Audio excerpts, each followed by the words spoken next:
The Southern States Energy Board member states have created a robust and innovative energy supply that includes traditional fuels, unconventional fuels, as well as renewable energy and energy efficiency. 3 of the top oil, coal, and natural gas producing states are located in the South. And obviously, Texas is one of those, and I am very proud to be able to say that. In 2013, coal was used to generate 40% of electricity generation. The southern states generated 60% of the nation's natural gas supply, and 4 states, one of them being my home state of Texas, produced more than 50% of U.S. domestic crude oil. And I would add that 25% of that comes from enhanced oil recovery, which is quite exciting also.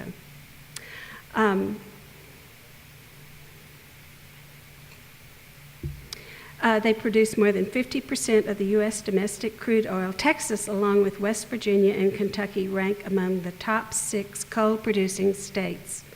Southern States Energy Board states also generate 41% of the nation's nuclear energy, and 5 new nuclear units are under construction in the region. Texas, Oklahoma, and West Virginia have almost 16 gigawatts of wind capacity. Hydropower is the largest source of renewable energy in the southern region, and biomass is an abundant resource as well. In addition, solar energy applications and capacity has grown quickly over the past few years. Our next speaker is going to expound on the importance of this diversity in our energy supply and the economic impact it has on our consumers. Mr. Chris Guith is a Senior Vice President of the Institute for 21st Century Energy at the United States Chamber of Commerce. His primary responsibility is to develop the Institute's policies and initiatives as they relate to all the branches of our federal and state governments. He specifically focuses on oil and gas and nuclear energy. His responsibilities include educating policymakers, businesses, stakeholders, coalitions, and the public about the importance of diversified energy portfolio and how it can ensure an efficient, reliable, prosperous, and secure energy future. Prior to joining the Chamber in 2008, Mr. Guith served as Deputy Assistant Secretary for Nuclear Energy at the U.S. Department of Energy. He also serves as Deputy Assistant Secretary of Congressional Affairs while at DOE. Mr. Guith is a graduate of Syracuse University, College of Law, and the University of California, Santa Barbara. Help me welcome Mr. Guith.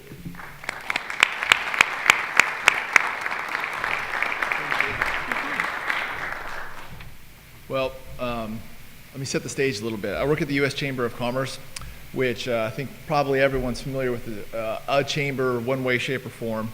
The U.S. Chamber is the largest trade association in the country, and probably makes that in the world. And I say that only to make the point that we have very diverse membership. Every region, every sector, every size of the country, and I work on energy exclusively, and as you can imagine, it's not always easy to find consensus, shall we say, amongst energy companies. But this is one that was almost a no-brainer. I say almost because you can never please everyone. But about 6 months ago, we undertook an effort to try and quantify the value of diversity in the electricity sector. And I say everyone because obviously there's some people who are going to benefit from the ability to not have diversity, but we'll leave that aside for a second. So what we did was we had IHS, arguably one of the most renowned modeling institutions in the country, look at what the diversity of our supply, both our generation supply and our technology right now mean to our economy today, and then compare that to a version that would be much less diverse. This is important because obviously our entire generation portfolio is in question right now. As we look with the mercury air toxic standard going into effect starting next year, we've got a possible new ozone standard that is likely to be proposed by the end of the year. And then, of course, there's the CO2 rules that have already been proposed for new plants, and we're now in the midst of the comment period for existing plants. The point is that today's generation portfolio is not likely to look like tomorrow's. And what does that mean? Now, let me first start by saying that obviously we've all been taught by our moms or our grandmas that, don't put all your eggs in one basket. Diversity is a virtue. But there's more to it than just that. I mean, there's what IHS found was there's two aspects to diversity within the generation portfolio. The first is the substitution effect. If you're diverse, we see this in the South right now because of your utilities, especially Alabama Power, the Southern Company, Entergy. There's tremendous diversity of generation. It enables any one generator to make decisions on a real-time basis based on fuel costs. If you don't have that diversity, obviously you're limited there. And then there's just the portfolio effect. And that's the part that I sort of didn't really appreciate what was going to happen, is the less diverse you are, the more of a risk you are. From a lending perspective, if you have more eggs in one basket, even if they look like a beautiful basket today, right now, but the capital markets look at you and say, wait a second, that's fine. Maybe you're 60% gas right now, and gas looks to be, under 450 a million BTU for the next 5 years. The problem is anything can happen and change that overnight. And so your cost of capital gets higher and higher the less diverse you are. And so that portfolio effect is something I didn't fully appreciate, and that's built into the numbers. But so if you look, here's where we are right now. This is installed capacity, what we have right now. You can see that most of it's gas, but as you probably know, most of that gas is peaker gas. It's not necessarily baseload gas. It's gas that is brought into play when when demand gets to a certain point, and frankly, it brings top dollar to offset demand spikes. You see coal at about a third, but even with gas at 40%, still relatively balanced with nukes at 10, and the rest made up by predominantly hydro, but a fair amount of renewables as well. Okay, so here's where the generation mix is right now, and that is about as diverse as you could possibly hope for. I mean, you have roughly a third nuclear, a third gas, and a third coal. I mean, obviously, it's vacillated a lot over the last 3 or 4 years. Gas has dropped a little bit over the last 2 years as the price has gone up. Coal has increased as the price of gas has gone down. But the point is they're all, on average, right around 30%. I mean, you could be slightly more diverse, but if you're talking about the largest electricity system in the world, it's not too bad for diversity. And if you look at sort of where things have gone over the last decade, it's really led to a huge competitive advantage. This is comparing, no offense to Ambassador Doer, but this is comparing the United States cost of electricity with our 5 largest trading partners going back to 2001 and then 2011. And you see in every case, the triangles are 2001 and the squares are 2011. Over that 10-year time frame, you look that our competitive advantage has increased. One is essentially on parity with where electricity rates are in the US. So if you look in 2001, Germany basically had the same rates we were. So there was no competitive advantage there. But you fast forward 2011, Germany's more than twice as expensive. That's one of the many reasons why Germany's eroding large chunks of its manufacturing sector. And the same is true across the board. I mean, Mexico has gotten more expensive. Canada is about on par now. We've caught up with Canada. And China has gotten significantly more expensive. The point is the people we're doing most of the trading with, our electricity diversity has been a huge competitive advantage for us, and it looks to be going into the future, but for significant changes that are coming from external forces, shall we say, that are not market forces, which may be code for EPA. Natural gas consumption. So we're looking at where gas is going in the future. Now, this is where the Department of Energy suggests demand is going. And you see that during the recession, we had sort of an anomaly where electricity overtook industrial consumption. Obviously, industrial consumption dropped anytime you have significant economic downturn. But you look going forward, both of them are certainly presumed to grow significantly, and industrial demand has continued to outstrip electrical demand. Now, if we see these CO2 rules go into effect, that's probably going to change, but this doesn't necessarily take that into account. My only point is that we have large demand increases for natural gas from both the two sectors where it's largest. And this is one of the reasons why we see the industrial side moving. I mean, nowhere else in the country but the south of the Gulf Coast are we seeing the vestiges, or the early stages of a manufacturing renaissance. And this right here is why. This goes all the way back to the sort of shale revolution, but this chart, more than any other chart, explains why we're seeing literally tens of billions of dollars being invested in the US manufacturing sector. What this chart shows you is what it costs to produce a ton of ethylene in the United States versus anywhere else around the world. And for those of you who are not familiar with the finer points of petrochemical production, ethylene is probably the single largest building block that goes into, frankly, all the manufactured products that you might find 80% of the shelf of Walmart. So things like vinyl, things like plastics, ethylene is one of the primary ones. And if you look, the first three bars there, if you can read those, it's producing that ton of ethylene in the Middle East. We'll leave that aside for a second because their infrastructure really isn't there for petchems. But the next two are Canada and the US. You see it costs us roughly $300 to produce that ton. Now if you go around the rest of the world, especially Asia and Europe, it costs over $900 to produce that same ton. It's because we're deriving those molecules from natural gas liquid, from ethane itself. Ethane that we're pulling out of the ground in South Texas, that we're pulling out of the ground in Colorado and North Dakota.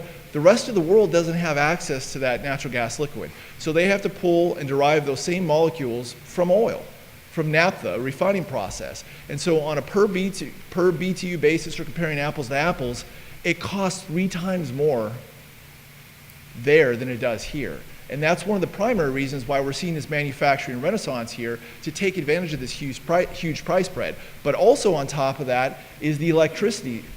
We saw the last chart that shows over time, our electricity rates have become more and more competitive, or given us a bigger competitive advantage. You throw this on top, and another study that we had IHS do, they projected that between now and 2020, we're going to see over $120 billion invested in the petrochemical industry, I won't say almost all of it, but the overwhelming majority of it happening down here in the Gulf Coast.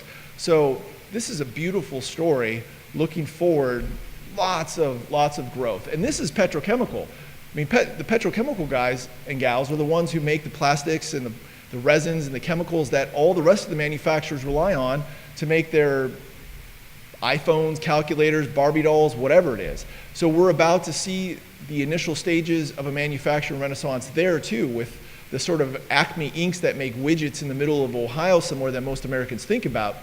2005, we started to write off manufacturing as a country. I mean, I know manufacturing is really strong right here, especially in this part of the South, but as a country, we started to wash our hands of it and said, look, this is sort of a vestige of post-World War II, and our economy is just transitioning to service and a technology. 10 years later, because of energy and because of electricity, that's been flipped on its head, and we're starting to see that build, and it's happening down here. And whether they realize it in Washington or New York or San Francisco, I mean, this is the future of this country. At least that's the path that we're on right now. A lot of uncertainty once we start looking at the regulations. So let's look at sort of the actual, well, this is, I'd be remiss if I didn't give you sort of a pitch for the entire size of the shale revolution. In that study where we had the $120 billion coming here, we looked at the benefits start to finish, from the drilling a hole all the way to the downstream user.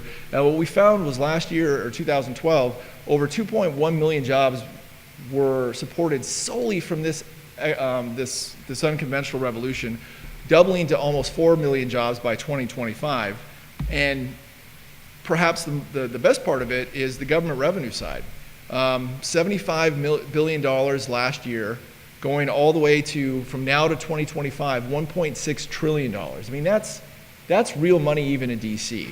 And as you can imagine, Texas had the largest share of state revenue, and even in Texas, most of this wasn't planned on.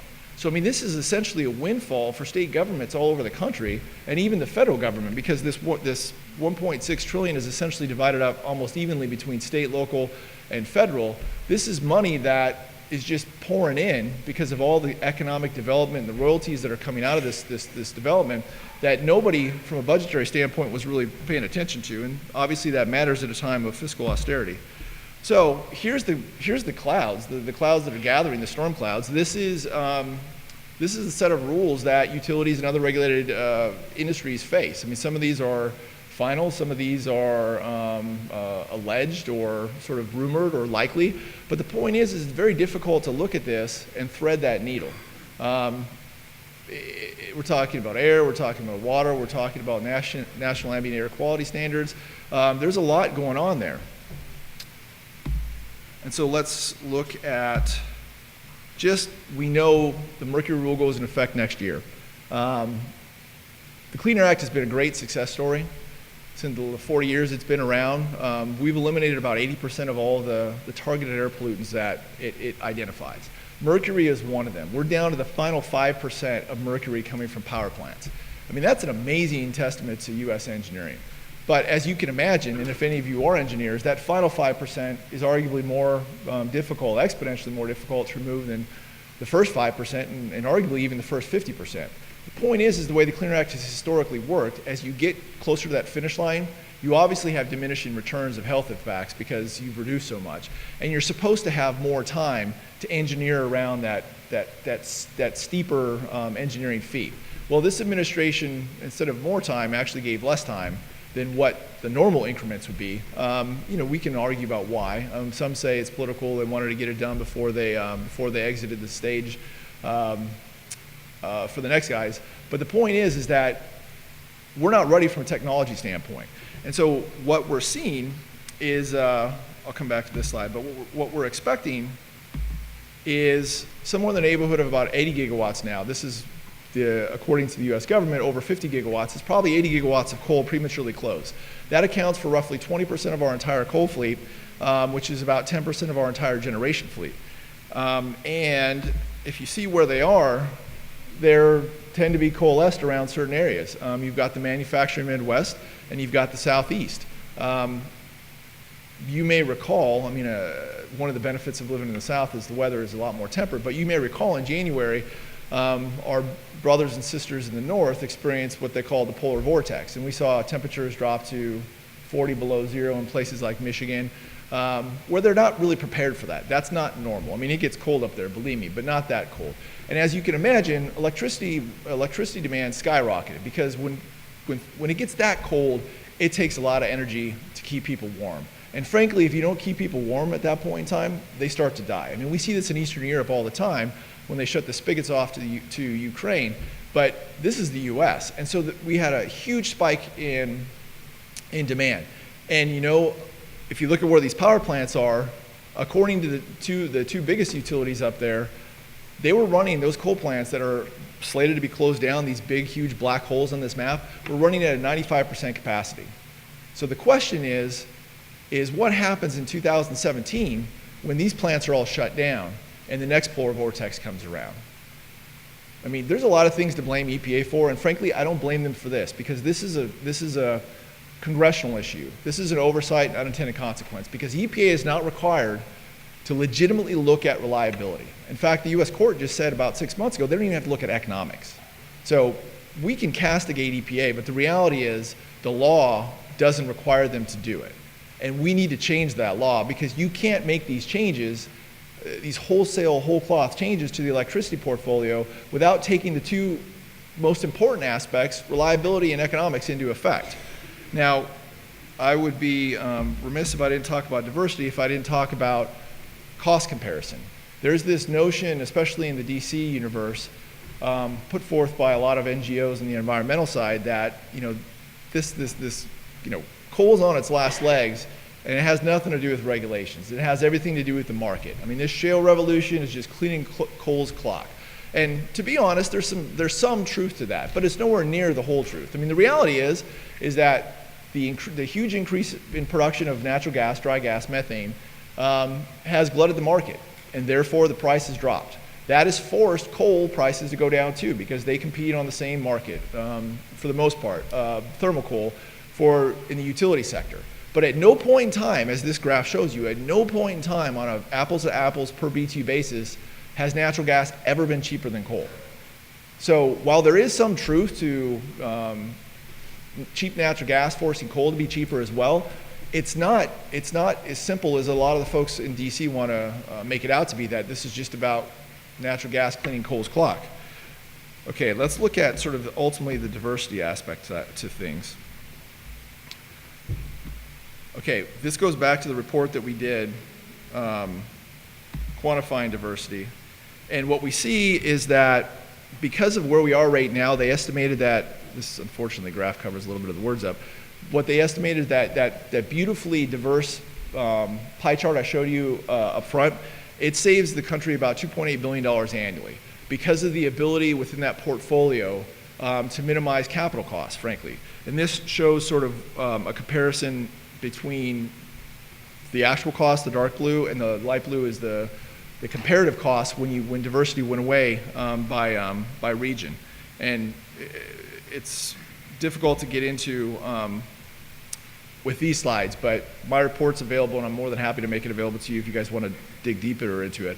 But when you look at the substitution effect, it's even more pronounced. And what they found was that the ability to make real-time decisions and say, you know what, coal's cheaper than gas right now, so we're going to buy a lot more coal and we're going to generate with a lot more coal, and then tomorrow maybe gas is cheaper, that saved the country $93 billion annually. And more importantly, this diversity reduces the variability by a third. So we know that power customers, one, like the rates cheap, and they like them to be predictable. And so diversity is enabling our utilities, our generators across the country to be able to provide both of those. Ultimately, $93 billion annually is no small feat. Point is that without that diversity, that obviously means everything goes up and it costs our economy $93 billion. So what are the overall impacts as that sort of trickles through the economy? Well, what IHS found was that it would translate to about $2,100 per household, less disposable income. Again, it's tough to really translate this for people because it's not like they're opening their mailbox and they're finding a publisher clearinghouse check for $2,100. It's quite the opposite. We're saying that if we go in this direction, your overall buying power is going to be eroded by $2,100 annually, because everything gets more expensive. The cost of power goes up, the cost of fuel goes up. That means transportation gets more expensive. That means the cost of producing goods gets more expensive. That means the cost of producing services gets more expensive. And as those expenses trickle through the entire economy, that's $2,100 a year, which is no small amount for any family, but obviously that's an average. So a lot of families are going to be paying a lot more. And obviously, in a region like the South, it's going to disproportionately affect lower income households. I mean, that's just the reality of it.